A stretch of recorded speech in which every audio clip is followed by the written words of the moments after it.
श्राद्ध पर्व पर यह कथा अधिकांश क्षेत्रों में सुनाई जाती है। कथा के अनुसार महाभारत के दौरान कर्ण की मृत्यु हो जाने के बाद जब उनकी आत्मा स्वर्ग में पहुंची तो उन्हें बहुत सारा सोना और गहने दिए गए। कर्ण की आत्मा को कुछ नहीं समझ आया, वह तो आहार तलाश रहे थे। उन्होंने देवता इंद्र से पूछा कि उन्हें भोजन की जगह सोना क्यों दिया गया। तब देवता इंद्र ने कर्ण को बताया कि उसने अपने जीवित रहते हुए पूरा जीवन सोना दान किया, लेकिन अपने पूर्वजों को कभी भी खाना दान नहीं किया। तब कर्ण ने इंद्र से कहा, उन्हें यह ज्ञात नहीं था कि उनके पूर्वज कौन थे और इसी वजह से वह कभी उन्हें कुछ दान नहीं कर सके।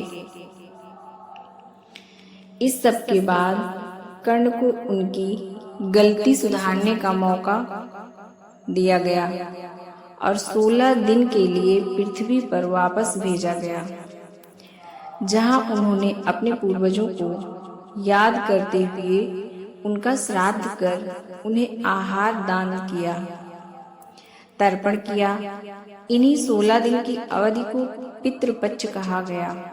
पौराणिक कथा के अनुसार जोगे और भोगे नाम के 2 भाई थे। दोनों अलग अलग घरों में रहा करते थे। जोगे के पास धन की कोई कमी ना थी, लेकिन भोगे निर्धन था।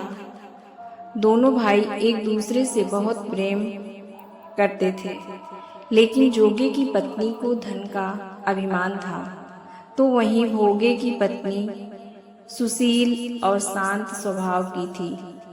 जब पितृपक्ष आने पर जोगे की पत्नी ने उससे पितरों का श्राद्ध करने के लिए कहा, तो जोगे इसे व्यर्थ का कार्य समझकर टालने की कोशिश की, लेकिन जोगे की पत्नी केवल अपनी शान दिखाने के लिए श्राद्ध का कार्यक्रम रखना चाहती थी, ताकि वह अपने मायके पक्ष के लोगों को बुलाकर दावत कर सके।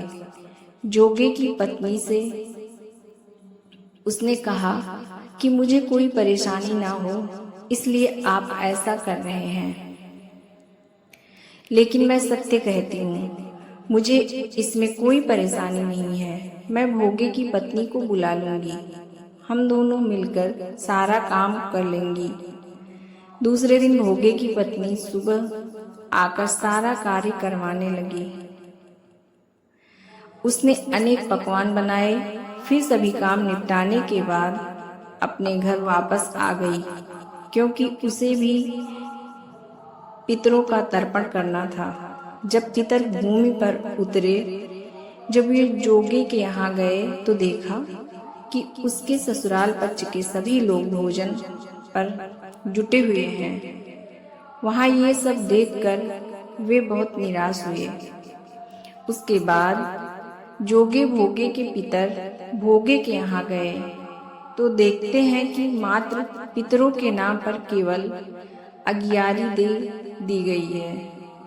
पितर उसकी राख चाटते हैं और भूखे ही नदी के तट पर पहुंच जाते हैं। कुछ ही देर में सारे पितर अपने अपने यहाँ का श्राद्ध ग्रहण करके इकट्ठे हो गए और बताने लगे कि उनकी संतानों ने किस किस तरह से उनके लिए श्राद्धों के पकवान बनाए।